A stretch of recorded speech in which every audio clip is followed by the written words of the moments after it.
Hello friends. तो पिछली video में हमने बात किया था कि फंक्शंस के अंदर आर्ग्यूमेंट किस तरीके से पास करते हैं, और उससे जो पहली वीडियो थी उसके अंदर हमने बात किया था इस प्रोग्राम की, जिसके अंदर हमने एक सिंपल सा फंक्शन का सिंटैक्स देखा था और उसके अंदर हमने फंक्शन एक की जो वर्किंग थी वो डिक्लेयर करी थी। तो आज इन्हीं दोनों प्रोग्राम की हेल्प से मैं आपको डिफरेंस बताऊंगा कि फंक्शंस कितने टाइप के हो सकते हैं। तो मेजरली हमारे पास जो फंक्शंस हैं, मैं नीचे लिख लेता हूं। हमारे पास जो फंक्शन है, फंक्शन हमारे पास होते हैं 4 टाइप्स के।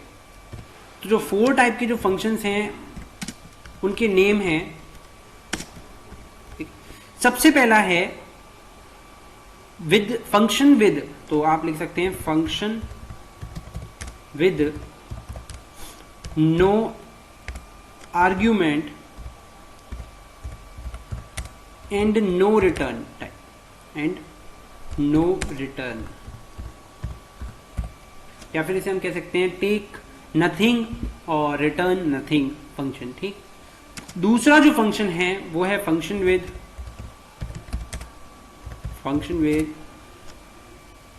आर्ग्यूमेंट्स, टेकिंग आर्ग्यूमेंट्स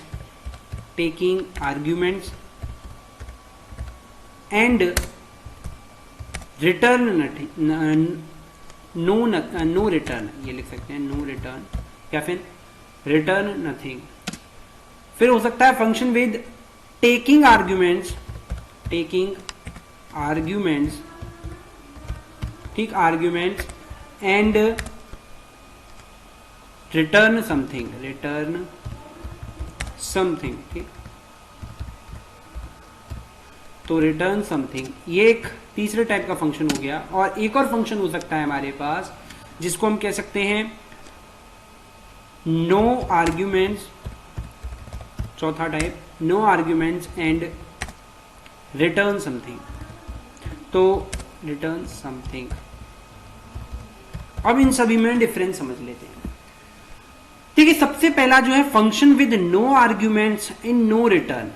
एक ऐसा फंक्शन जिसके अंदर ना तो हमने आर्ग्यूमेंट कोई पास किया, ना ही हम रिटर्न चाह रहे हैं उस फंक्शन से सॉरी। तो मैं आपको बताता हूं कि ये आर्ग्यूमेंट्स और रिटर्न का मतलब क्या है। आर्ग्यूमेंट्स का मतलब आपको मालूम है, सिंपली हम कोई वैल्यू किसी फंक्शन को पास कर रहे हैं। जैसे कि हमने अपने इस वाले प्रोग्राम के अंदर किया, हमने एक्स और वाई की वैल्यूज यहां से पास कर इस सम नाम के फंक्शन के अंदर पास की। वहीं अगर हम कोई वैल्यू पास नहीं कर रहे हैं, कोई आर्ग्यूमेंट पास नहीं कर रहे हैं, तो इसे हम कहते हैं नो आर्ग्यूमेंट्स वाले फंक्शंस, जिनके जैसे कि हमने पिछला जो प्रोग्राम सबसे पहली वीडियो में जो बनाया था, इसके अंदर हमने कोई भी आर्ग्यूमेंट पास नहीं किया था। ठीक। तो इसीलिए ये फंक्शन जो था, ये फंक्शन था हमारा नो रिटर्न का और नो आर्ग्यूमेंट्स का। अब नो रिटर्न का मैं इसलिए बोल रहा हूं क्योंकि इसमें रिटर्न भी नहीं हुआ। अब रिटर्न का मतलब समझते हैं। तो आर्ग्यूमेंट्स के अंदर तो हम वैल्यूज को पास कर रहे हैं फंक्शन को, लेकिन मैं चाहता हूं कि फंक्शन अपने कोई वर्क को कंप्लीट करने के बाद कोई वैल्यू, कोई आंसर हमारे वाले मेन प्रोग्राम जहां पर हमने इस फंक्शन को बुलाया है उस जगह को दोबारा से कोई ना कोई वैल्यू दे। जैसे कि ये जो फंक्शन है सम नाम का, इस सम नाम के फंक्शन के अंदर ये दोबारा से जब ये सम नाम का फंक्शन चले, तो ये फंक्शन जब रन कर तो इसकी डेफिनेशन पे पहुंचेगा। डेफिनेशन पे पहुंचने के बाद इसके वर्किंग को करेगा। इस डेफिनेशन के अंदर जो भी काम लिखा है वो काम करेगा, और काम करने के बाद मैं चाहता हूं कि जब काम कंप्लीट हो जाए तो ये वैल्यू को रिटर्न कर दे, कोई वैल्यू हमें वापस कर दे, उसे हम कह देते हैं रिटर्न। ठीक।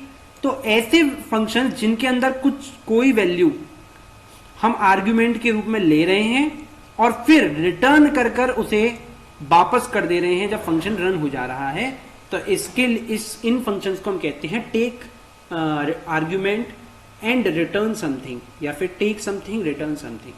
ठीक। इसके बाद आ जाता है no argument and return something. ठीक। तो अब ऐसा फंक्शन जिसके अंदर हम कोई भी आर्ग्यूमेंट पास ना करें, लेकिन वो कोई वैल्यू हमें रिटर्न करके दे, तो उसे हम कहते हैं no argument and return something. तो आर्ग्यूमेंट नहीं ले रहा तो रिटर्न कर रहा है कोई वैल्यू। ठीक। मान लीजिए कि अब मेरे को इसी फंक्शन के अंदर रिटर्न बनाना है और मैं अभी वैल्यूज ले रहा हूं a प्लस बी, और अब मैं चाहता हूं कि जो मेरा फंक्शन है वो रिटर्न करे इस c की वैल्यू को। मेरा जो आंसर है c, ये c के अंदर ही तो आंसर है, और इस आंसर को रिटर्न करे, तो इसके लिए मैं क्या लिखूंगा, एक कीवर्ड का इस्तेमाल करूंगा रिटर्न, और सिंपल लिखूंगा c। तो अब जो c के अंदर आंसर आया है उस आंसर को ये प्रोसेस करके रिटर्न कर देगा कहां, जहां पर ये फंक्शन कॉल किया गया। फंक्शन कॉल हुआ था मेन फंक्शन के अंदर, क्लियर SCR, printf, scanf, और देखिए ये सम x, y जो ये फंक्शन है ये है हमारा, जहां पर हमने सम फंक्शन को कॉल किया।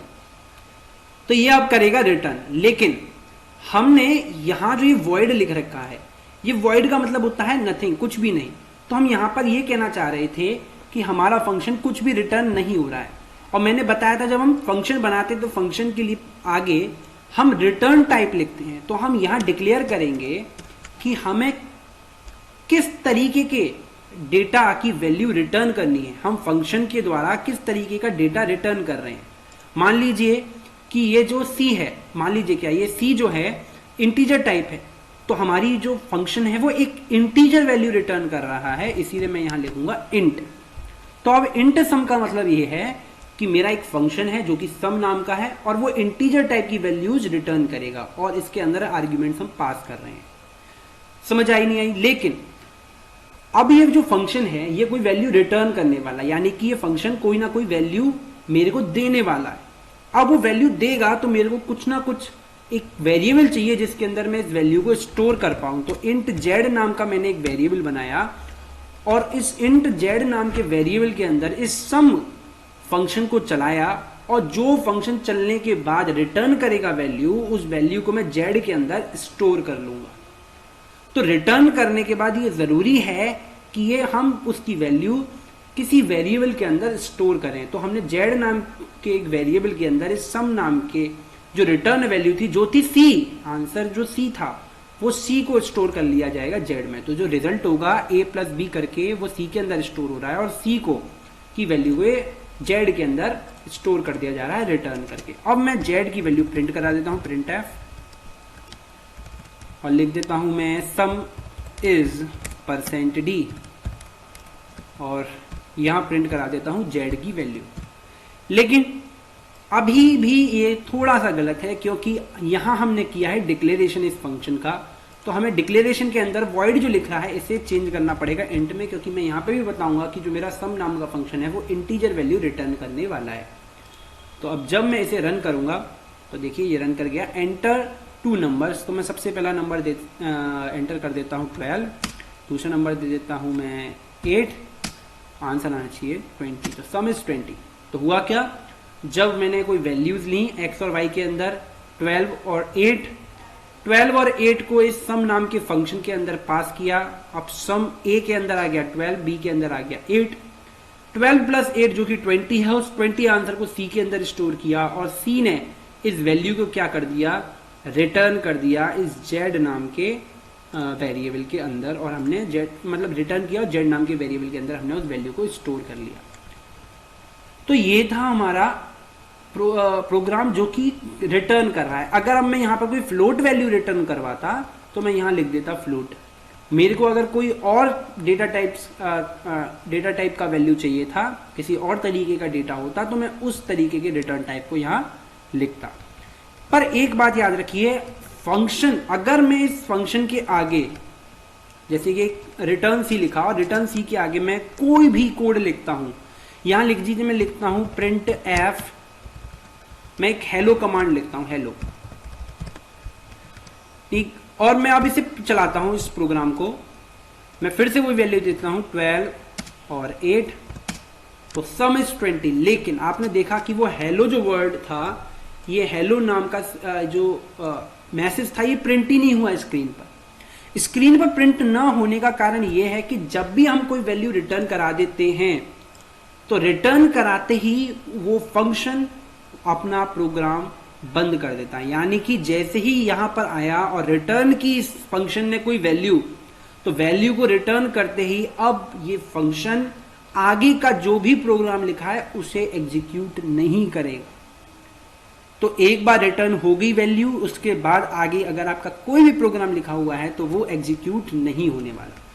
तो ये होता है हमारा फंक्शन एक ऐसा जिसके अंदर हम टेक समथिंग यानी कि हम आर्ग्यूमेंट ले रहे हैं with taking argument and return something.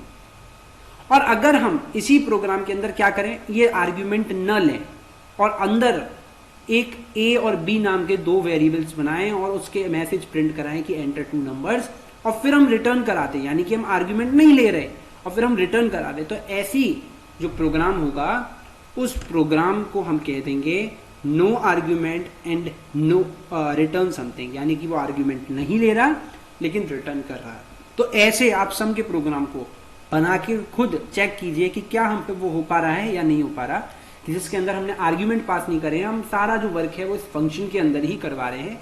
दो वैल्यूज लेंगे, इंट ए और बी नाम के किसी वेरिएबल के अंदर ले लेते हैं, सी नाम के अंदर स्टोर कर लेते हैं और फिर सी की वैल्यू जो होगी वो रिटर्न करवा देते हैं और रिटर्न करवा के जो आंसर है वो हम प्रिंट करवा देंगे। तो ये था आपका घर के लिए एक होमवर्क जिसको आप प्रैक्टिस करके चेक करेंगे कि क्या हमारे फंक्शंस के जो टॉपिक है वो क्लियर हुए हैं या नहीं हुए। आज की वीडियो में बस इतना ही। Thank you.